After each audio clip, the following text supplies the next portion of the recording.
Good morning, ma'am. Good Morning, ma'am. morning. Good morning, ma'am. Good morning. Good morning. Today, many of the students are in drive, I think so, right? Good morning, 30 ma'am. students are in drive. Yes. Okay. Yes, ma'am. Okay. Uh, so before starting a new point, we will just revise some questions which has been asked for Unit 3, Part 1. That means for on association rule. We have solved one example, and I think so every one of you have solved it. Apart from that, like what are the different questions that we'll just see? Okay, I will just increase the size of it. Okay, are you able to see the questions? Yes, Yes, ma'am. ma'am. Okay, so Yes, ma'am. just check out questions one by one. And are you able to give some answer? Now, all these questions are not from university examination. Some question I have taken from the book, this one book, which already I have shared or given by university. You have to use that thing. Okay, so we can also go like one by one here.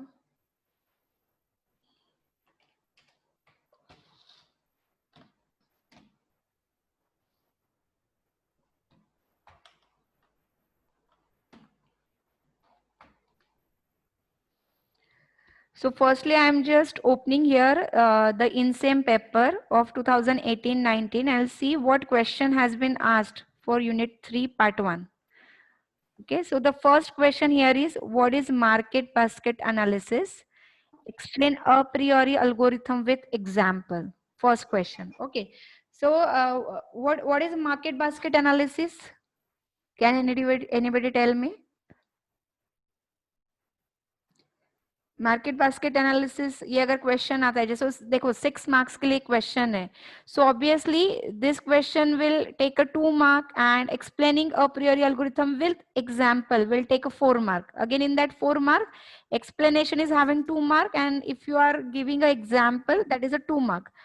So 6 mark ऐसे इसको divide किए गए हैं. So how you are going to write down what is mean by market basket analysis? इसको हम कैसे लिखेंगे?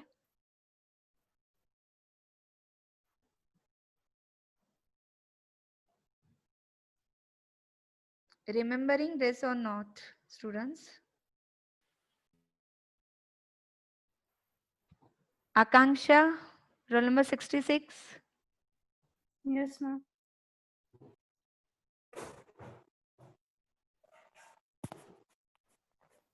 Hello? Hello. Yes. What is market basket analysis?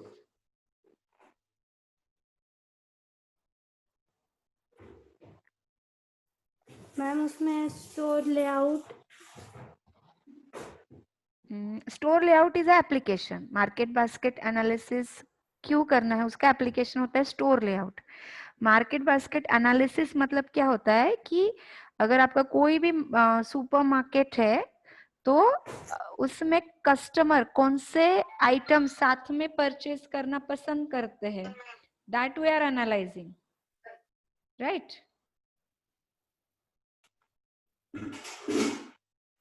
समझ में आ रहा है कि स्टूडेंट्स मार्केट बास्केट एनालिसिस यानी क्या होता है कि any market that can be a e commerce market that can be a super market. तो मार्केट बास्केट एनालिसिस में हम क्या करते हैं कि ऐसे कौन से आइटम्स है जो कस्टमर साथ में परचेस करना पसंद करते हैं. Okay that we are just analysing that we called as the market basket analysis. Okay now next question is explain a priori algorithm. So a priori algorithm आप एक्चुअल एल्गोरिथम लिख के भी एक्सप्लेन कर सकते हो या फिर छोटा कोई भी एग्जांपल लो जो मैंने आपको एकदम स्टार्टिंग में बताया था 6 ट्रांजैक्शन वाला.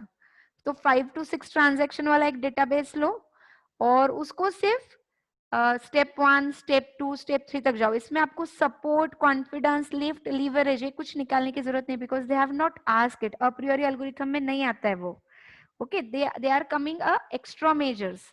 जब आपको पूछा गया है कि अप्रियोरी एल्गोरिथम एक्सप्लेन करो, तो आपको खाली क्या करना रहेगा कि स्टेप 1 यानी हर आइटम कितनी बार आ रहा है सिंगल टाइम, देन प्रूनिंग करो। ओके, देन 2 आइटम साथ में कितनी बार आ रहे हैं, प्रूनिंग करो। 3 आइटम कितनी बार आ रहे हैं, बस दैट्स इट। 3 स्टेप तक आपको लेके जाना है और उसको स्टेप बाय स्टेप एक्सप्लेन करना है कि अ priori algorithm is having a 2 different step. Step 1 क्या होता है, joining step. Step 2 is pruning step. याद आ रहा है कि भूल गए आप लोग?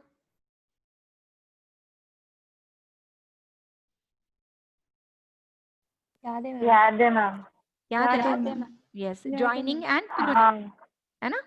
तो वो आपको खाली यहाँ पे एक्सप्लेन Yes. करना रहेगा कि प्रूनिंग में हम मिनिमम सपोर्ट लेते हैं और जॉइनिंग में क्या करते हैं, हर आइटम जो है फर्स्ट रो का हर दूसरे आइटम के साथ क्या करते हैं, हम उसको मैच करते हैं। So this is question 1। Now this question is from part 2 of unit 3 जो अभी हम देखेंगे। After that, next question has been asked, transaction data of all electronic branch is as follows. So almost ऐसा ही मैंने आपको example already दिया था और जो हमने already solve किया था। And find the item set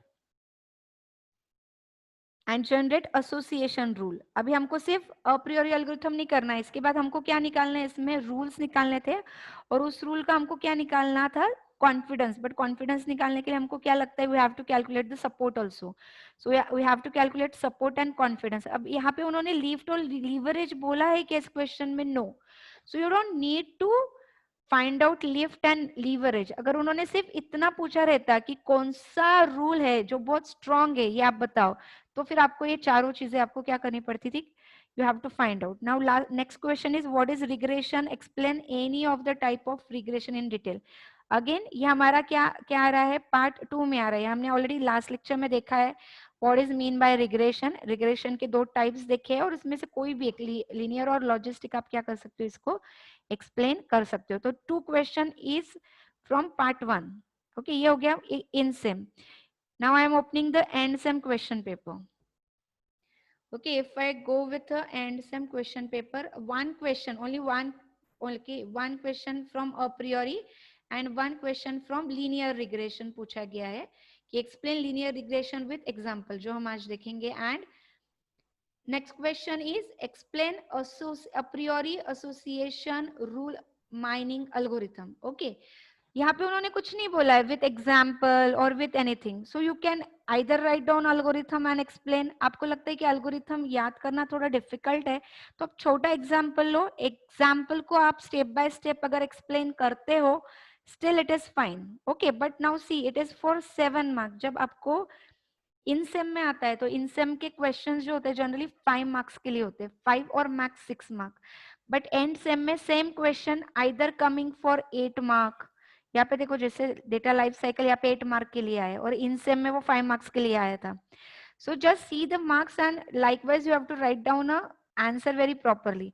तो 7 मार्क्स से तो आपको क्या करना पड़ेगा कि अ प्रियोरी एसोसिएशन रूल यानी क्या होता है, that you have to explain very well. तो आप कैसे explain करोगे, you have to write down in the form of x tends to y। जैसे अगर मैं आपको बताती हूँ, so you have to write down कि association rule जो है हम कैसे लिखते हैं, where we write down x tends to y. Okay, and you have to tell that this is not associative property, मतलब this cannot we tell that y also tends to x, ये हम नहीं बोल सकते। Now what is mean by x, what is mean by y, तो आपको बताना पड़ेगा कि ऐसे आइटम है ये साथ में लोग लेना परचेस करना साथ में पसंद करते हैं, but y purchasing is depend on x, so that we called as a rule। और rule का strongness find out करने के लिए या फिर ये rule फाइंड आउट करने के लिए आप क्या करते हो, ट्रांजैक्शन टेबल पे अ प्रियोरी एल्गोरिथम अप्लाई करते हो and after applying that you will find out the association rule. That rule can be 1, 2 और 3 और उसका स्ट्रॉन्गनेस फाइंड आउट करने के लिए हम 4 मेजर्स को यूज करते हैं। वो मेजर क्या है और कैसे यूज करना है, तो इतना डिटेल आपको अगर आप प्रॉपर लिखते हो you will get an 7 marks. Understood this? Yes, ma'am. Yes, ma'am. Only 2 students telling yes, ma'am. What about others? Yes, ma'am. Yes, ma'am. समझ Yes, में आ ma'am. रहा है ना कैसे लिखना है आपको आंसर? कुछ डाउट है क्या इसमें? Yes, ma'am. No, ma'am. Okay, okay.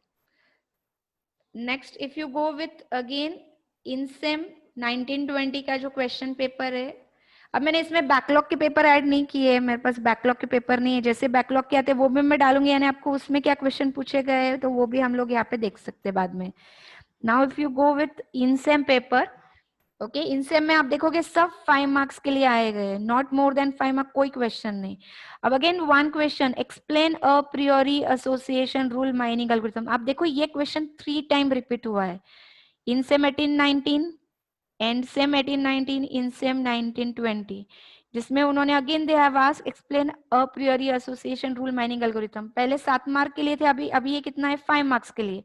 तो इसमें अभी आपको लीफ लीवरेज बहुत डिटेल में एक्सप्लेन करने की जरूरत नहीं है, सिर्फ आपको एल्गोरिथम एक्सप्लेन करना है. Either write down algorithm, either take a example. अभी यहाँ पे उन्होंने बोला नहीं स्पेसिफिकली एग्जांपल लिखो, तो it is up to you कि एग्जांपल आपको यूज करना है या नहीं, या फिर आप सिंपल जो हमने एल्गोरिथम्स देखा था, see we have seen this algorithm, यहाँ पे हम लोगों ने एक एल्गोरिथम देखा था ये वाला, तो ये वाला जो एल्गोरिथम है, you can write down this pseudo code. Okay, either you can explain the example, और एग्जांपल में आपको वो स्टेप्स एक्सप्लेन करने पड़ेंगे. Now next question is explain linear regression with detail. Okay, जो हमको देखना बाकी है. Now next question is how association rule are helpful in developing the business strategies. 5 marks. इसका आंसर कोई बताएगा कि क्या point, what point we can write down here? I want one point from students.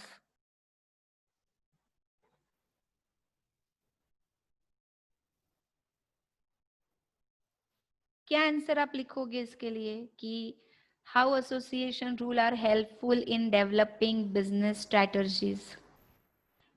क्या क्या एप्लीकेशन देखे हमने? Yes Saurabh please.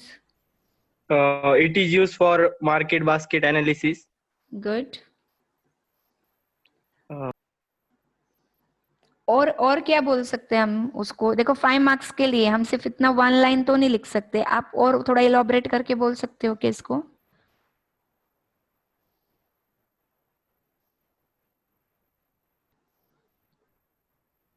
Yes, any other? Mukund? Yes, ma'am. Can you give the answer कि एसोसिएशन रूल कैसे हेल्प कर सकते हैं हमको बिजनेस स्ट्रेटजी डेवलप करने के लिए?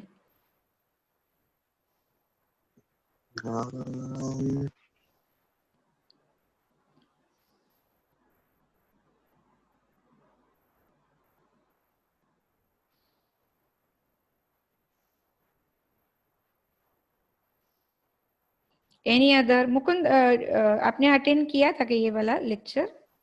तो ही आपको आंसर आएगा उसका.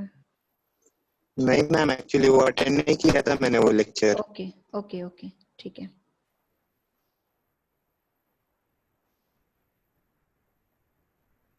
समृद्धि?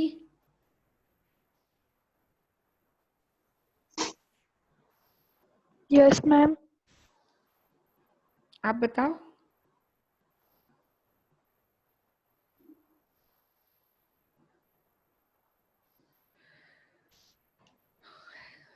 See, you can write down the answer likewise. Association rule are used to help in developing a business strategies. Like very first is, if you are working in a market, like if you have any supermarket, so you can find out what are the different products which are related to each other. So you can keep that product at one place. So it will be very easy for customer to find out the commonly purchased product very fast at a common place. So it will increase your profit. One answer. Second answer, you can keep that product a very far, means keep first product at first place and second product which is related at the end of your supermarket, so that customer will see all the products available in your supermarket. So likewise, you can encourage the customer to move around to your supermarket and see all the products. So he can purchase more other products. जो उसको नहीं लेना है वो भी वो क्या कर सकता है, उसको परचेस कर सकता है. Second thing. थर्ड, जिससे अगेन आपका वापस क्या बढ़ेगा, प्रॉफिट बढ़ सकता है. Again you can use it for cross sell and upsell. Cross sell and upsell मतलब आपको पता है कि जनरली कौन से प्रोडक्ट लोग साथ में लेना परचेस करते हैं. तो ऑनलाइन अगर आपका ई कॉमर्स बिजनेस है तो आप क्या करोगे, वो दोनों जो प्रोडक्ट है जो साथ में जनरली लोग लेना पसंद करते हैं उन दोनों को साथ में कोई डिस्काउंट ऑफर और थोड़ा साथ में लगा दोगे. तो उसकी वजह से और आपका सेल क्या हो जाएगा, इंक्रीज हो सकता है. आप सुपरमार्केट का लेआउट कैसे डिजाइन करना है उसके लिए आप यूज कर सकते हो. बैंकिंग में अगर आपको लगता है कि कोई नया प्रोडक्ट आया म्यूचुअल फंड का या फिर इंश्योरेंस का और वो आपको सेल करना है, तो कौन से कस्टमर को सेल करना चाहिए, कौन से 2 प्रोडक्ट साथ में सेल करना चाहिए, that you can use. So these are the different business strategies that can be used by using the association rule. तो जो हम लोगों ने एप्लीकेशंस देखे हैं वो एप्लीकेशंस को आप क्या कर सकते हो, एज अ बिजनेस स्ट्रैटेजीज के रूल्स जो है उसके लिए आप यूज कर सकते हो. And then they have asked define the following term, confidence and support. Okay, so support का formula क्या है? What is the formula of support?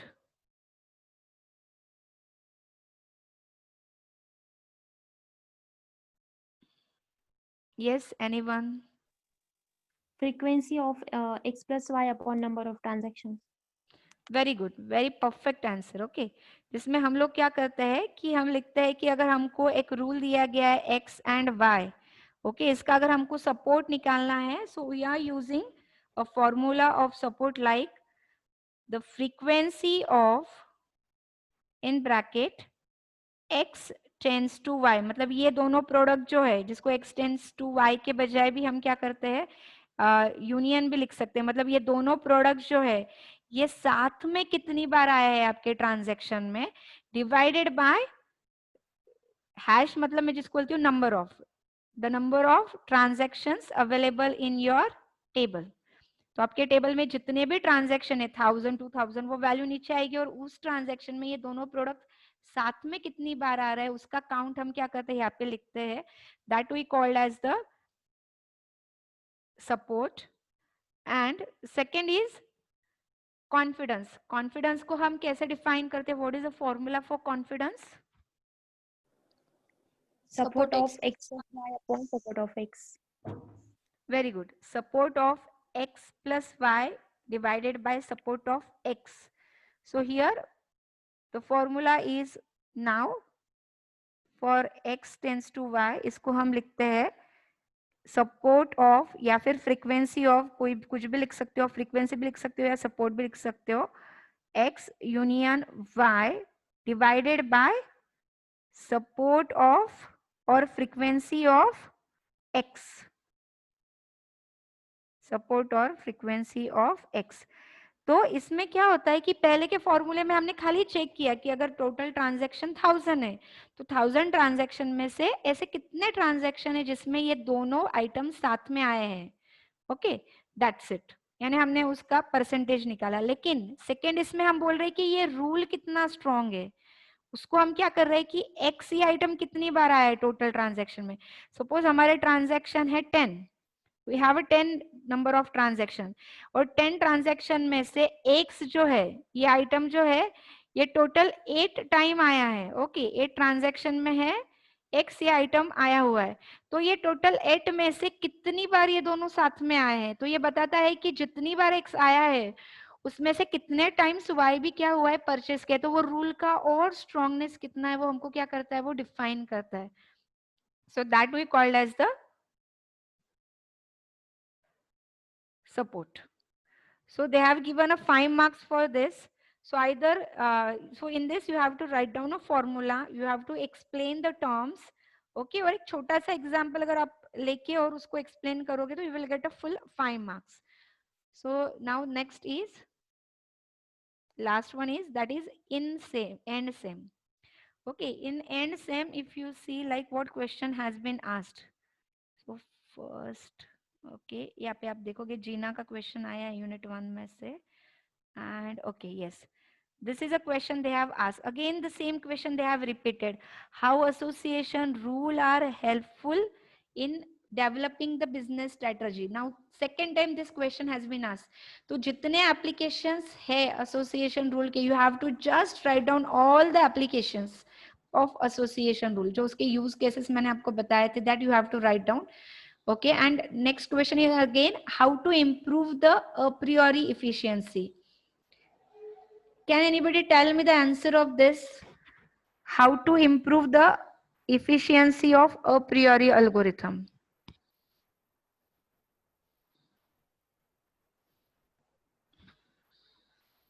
Remembering or not this point? नहीं है तो please say no, so you can see the answer. Hello.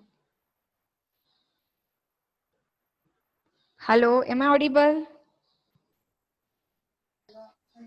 Yes, ma'am. Okay, so Yes, ma'am. are you able to give the answer to this? If no, then tell no. That's it. We can see the answer then. Transaction reduction, Right, perfect.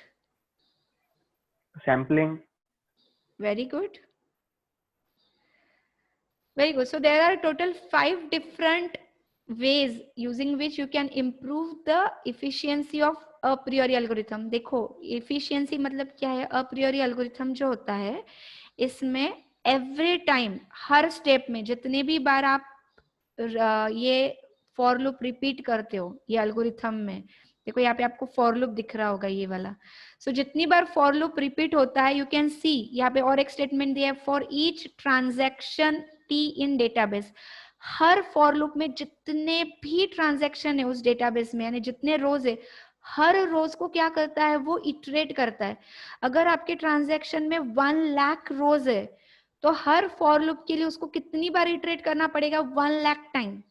तो आपको बहुत time लगेगा. It will take 10 hours, 1 day, 2 day, और it can be 10 days to find out answer. इतना ज्यादा time लगता है apriori algorithm को एक्चुअल डेटाबेस पे रन करने के लिए, अगर उसकी साइज बहुत बड़ी है तो टाइम कॉम्प्लेक्सिटी बहुत इंक्रीज हो जाता है. Okay, so to increase the efficiency of apriori algorithm, okay, they have explained that you can have a many different, like these are the different ways or approaches. So these are the different approaches to improve the a priori efficiency. यहाँ पे हमने point दिखा है. तो very first is partition. तो आपका जो database है जो बहुत बड़ा है, उसको आप छोटे छोटे पार्ट्स में डिवाइड करो. ओके, 10 पार्ट्स में डिवाइड करो और पैरेलल प्रोसेसिंग एल्गोरिथम पे उसको रन करो पैरेलली, या फिर खाली एक पार्टीशन पे भी रन करके आप उसका आउटपुट निकाल सकते हो. तो जैसे ही साइज कम हो जाएगी आपके डेटाबेस की, ऑटोमेटिकली उसकी इफिशियंसी इंक्रीज हो जाएगी. इसमें सिर्फ एक ही चीज है इफिशियंसी इंक्रीज करने के लिए, कि आपका ट्रांजैक्शन का साइज आप कैसे कम कर सकते हो. So very first is reduce the size by taking a partition. Second is sampling. Sampling मतलब पार्टीशन के बजाय जो पूरा डेटाबेस है उसमें से कुछ रोज लो, रैंडमली लो. पार्टीशन मत करो, रैंडमली कोई भी 100 रोज उठा लो, या फिर 1000 रोज उठा लो, और उसके ऊपर आपका एल्गोरिथम क्या करो, रन करो. सो अगेन बहुत कम डेटाबेस पे आप रन करोगे तो आपको टाइम कम लगेगा. Then next is transaction reduction. Transaction reduction में क्या होता है, एवरी स्टेप में जब हम जाते हैं, step 1, step 2, step 3 for loop में, तो स्टेप 1 में जो ऐसे ट्रांजैक्शन है जिन्होंने हमको कुछ भी आउटपुट नहीं दिया है, उसके जो आइटम सेट है, उनको लो ही मत. सेकेंड स्टेप में उनको निकाल दो. तो ऑटोमेटिकली आपका ट्रांजैक्शन हर स्टेप में क्या होता जाएगा, साइज रिड्यूस होती जाएगी. Then next is dynamic item set counting, जिसमें खाली न्यू कैंडिडेट्स ऐड हुए, सिर्फ ऐसे ही रोज को आप क्या करो, वही सबसेट को कंसिडर करो. And last one is hash based item set counting. तो डेटा स्ट्रक्चर में हमने ऑलरेडी पढ़ा है हैश टेबल या हैश बकेट क्या होता है. तो जिसमें डेटा जो होता है ये बकेट्स में डिवाइड कर देंगे हम. ओके, और जिस बकेट के आइटम्स जो है, जो हमारे ट्रांजैक्शन के मिनिमम सपोर्ट को सपोर्ट नहीं कर रहे हैं, वो पूरा के पूरा बकेट क्या कर दो, आप यूज ही मत करो नेक्स्ट ट्रांजैक्शन के लिए. सो likewise you can also reduce the size of your table और ट्रांजैक्शन फॉर योर अप्रियोरी एल्गोरिथम। तो ये 5 अलग अलग आप लोगों की क्या है, डिफरेंट अप्रोचेस है। So this is coming for 5 marks. तो आपको पांचों जो approaches, you have to write down all 5 approaches, proper name, and write down their explanation. So I think so you have understood what kind of question has been asked and how to write down their answer. Any question from your side, students, or did you understood everything? Yes, ma'am. Okay, सब समझ Yes, में ma'am. आया है? Okay, okay, Yes, ma'am. okay. किसी को कुछ पूछना है?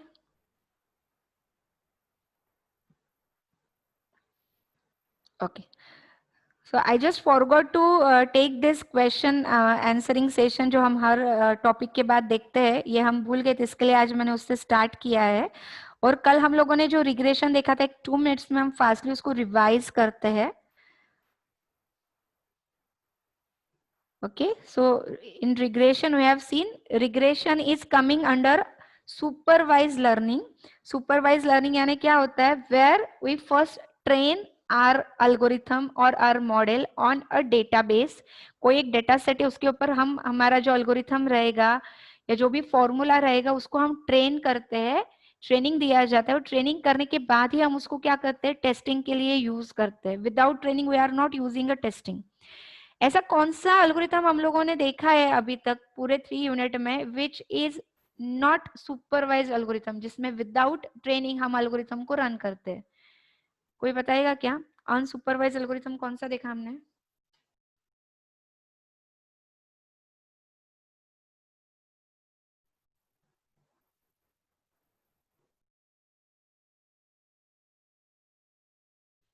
Hello,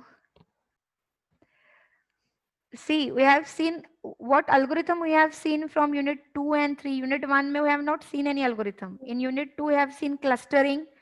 In unit 3 we have seen a priori algorithm and now regression algorithm. तो कौन सा algorithm है जो unsupervised learning के अंदर आता है इन तीनों में से? K-means algorithm. Yes? K-means algorithm. Very good. Clustering का जो के मीन्स एल्गोरिथम होता है, या फिर हम क्लस्टरिंग बोलते हैं, क्लस्टरिंग के अंदर बहुत सारे एल्गोरिथम है, K means, hierarchical, like agglomerative. So all the algorithms which are coming under clustering, they are unsupervised learning, जिसमें algorithm को हम directly क्या करते हैं, डेटा सेट के ऊपर अप्लाई करते हैं। So that is an unsupervised learning. No training is there. Directly we are using for testing.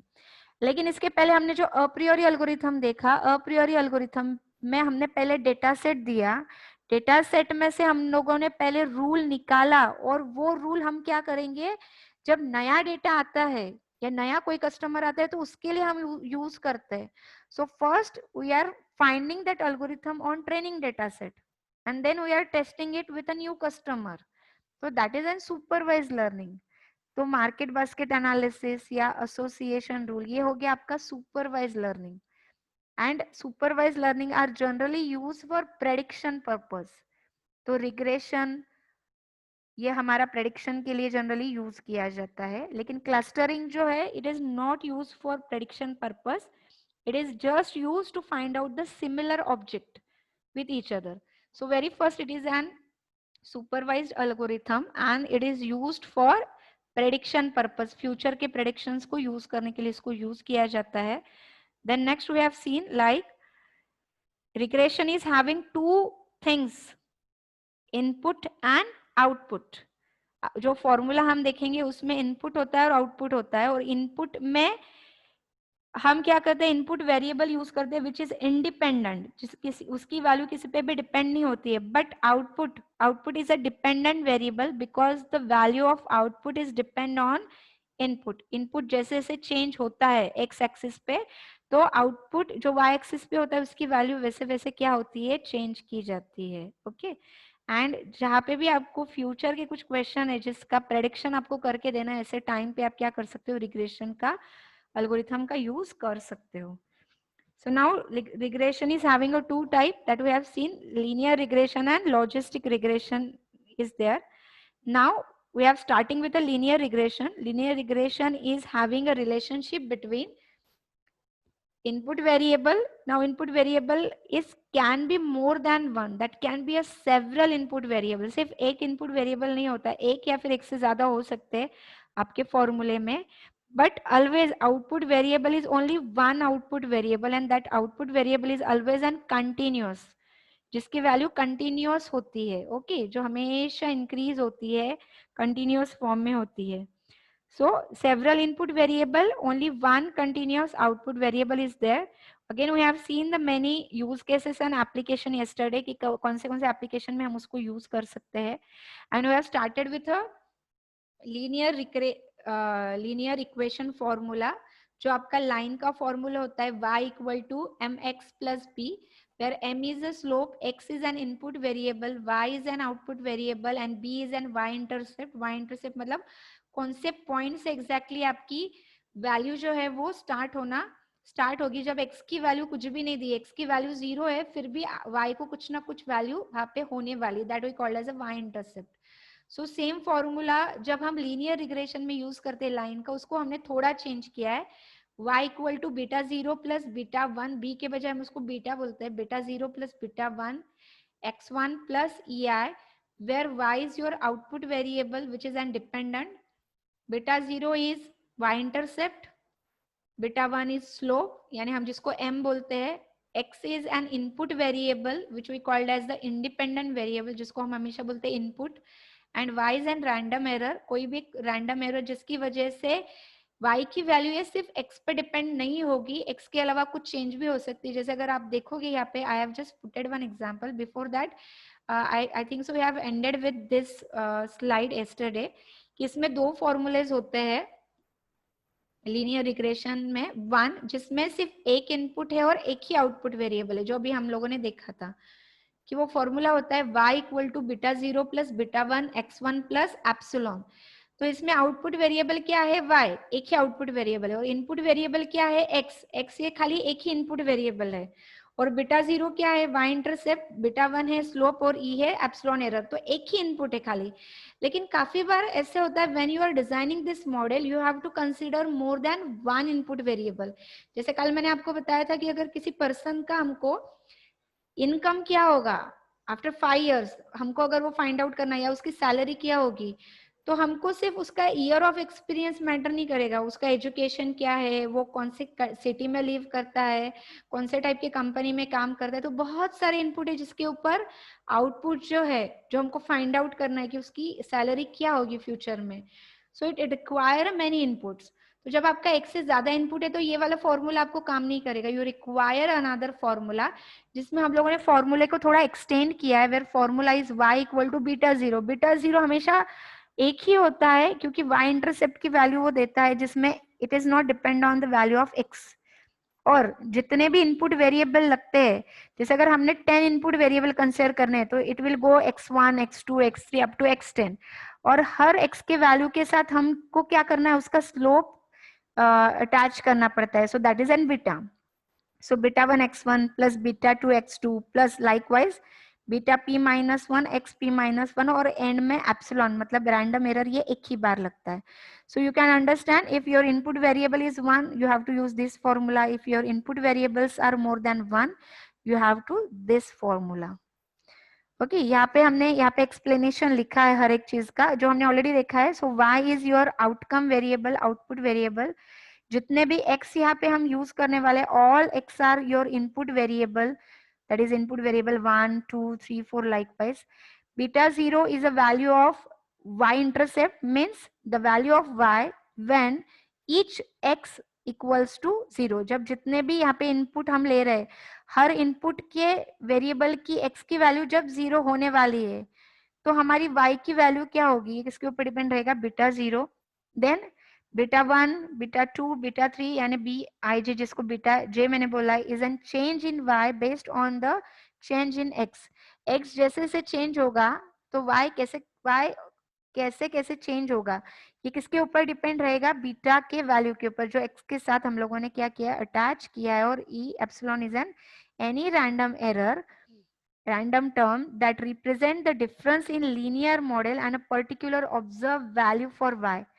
अब रैंडम एरर यानी क्या होता है कि आपने ये फॉर्मूले से बोला कि एक बंदा है, ओके, सपोज हम बोलते हैं कि सौरभ, ओके, सौरभ को जॉब लग गया और उसको अभी स्टार्टिंग सैलरी है सपोज 25,000. अब मैंने बोला कि ओके आफ्टर 5 इयर्स सौरभ की सैलरी क्या होगी, तो हमारे मॉडल में हमने जो इनपुट्स डाले उसके बाद हमको पता चला, रिग्रेशन ने बताया कि उसकी जो सैलरी होगी 5 इयर्स के बाद वो रहेगी 80,000.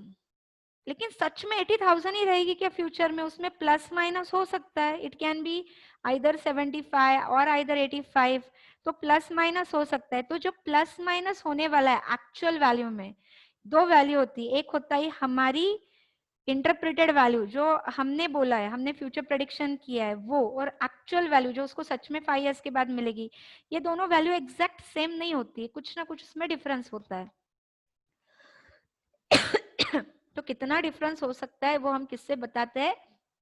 एप्सिलॉन से, यानी रैंडम एरर से हम उसको डिफाइन करते हैं.